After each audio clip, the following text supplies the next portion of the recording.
చెప్పడం వలన ఒకటి ఏంటంటే మా పిల్లలకి ఎవరు చెప్పారు కదా, మీకు ఎలా అనిపించింది అది చెప్పండి. చాలా బాగా చెప్పారు కదా, అన్ని రకాలు ఇప్పుడు చాటుతో చెప్పింది, వాటర్ ఎట్లా ఓఆర్ఎస్ ప్యాకెట్ ఎట్లా తయారు చేయాలి చాలా బాగా చెప్పింది. మీకు ఏమైనా ఉపయోగపడ్డదా?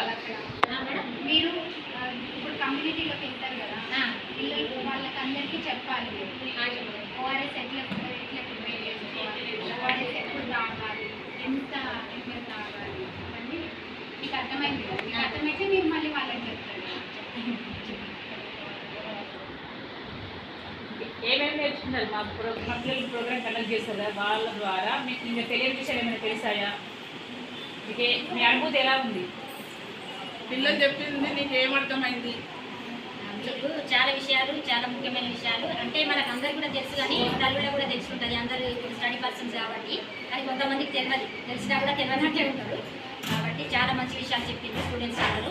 అంటే ఓఆర్ఎస్ ఎలా తయారు చేసుకోవాలి, మనం బయటికి వెళ్ళినప్పుడు అయితే కాళ్ళు చేతులు ఎక్కడ శుభ్రం చేసుకోవాలి, ఇటు బయటికి వాష్రూమ్ వెళ్ళినా కానీ బయటికి తిరగడానికి ఏదైనా వెళ్ళొచ్చినప్పుడు కూడా కాళ్ళు చేతులు మంచిగా ముఖం కూడా సోపుతో మంచిగా శుభ్రంగా కడుక్కొని ఇప్పుడు పిల్లలకు తినబెట్టడం కానీ మనం తినడం కానీ చాలా మంచి శుభ్రమైన అలవాట్లు కూడా చాలా మంచి అలవాట్లు చెప్పిండ్రు.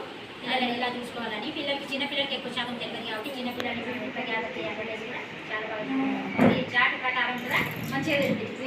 ఏంటివి చాటు అన్ని ఒక్కొక్క ఓఆర్ఎస్ మనం ఎట్లా తయారు చేసుకోవాలి, మనం బయట మనం విసర్జన చేస్తే ఎట్లుంటుంది, అట్లా చేసుకోకుండా అట్లా చేయొద్దు. కాబట్టి మనం వాష్రూమ్ కాబట్టి ప్రతి ఇంటికి ఉంది కాబట్టి వాష్రూమ్కి వెళ్ళాలి.